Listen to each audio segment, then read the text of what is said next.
जय श्री गुरुदेव दत्त मित्रांनो, हे आहे गणगापूर क्षेत्र श्री दत्तरायांच्या पदस्पर्शानं पावन झालेलं हे आहे पारायण हॉल आणि हे औदुंबर वृक्ष आहे.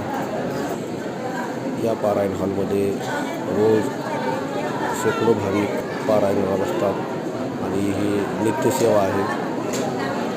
पारायणकर्ते मंडळीसाठी राहणं आणि खाण्याची सोय इतर ट्रस्टतर्फे केली जाते. रोज हजारो भाविक येतात या हॉलमध्ये, औदुंबराचं दर्शन करतात. काही लोक इथं पारायणासाठी बसतात. तर गुरुपारायण असतं. 4 दिवस, 5 दिवस, 7 दिवसाचं पारायण चालतं इथं. तर प्रसाद वगैरे घ्यायचा असेल तर आपल्याला बाहेरच जे प्रसादाची वगैरे दुकान आहे. तर असे गणगापूर क्षेत्र श्री दत्तगुरुरायांचे. धन्यवाद.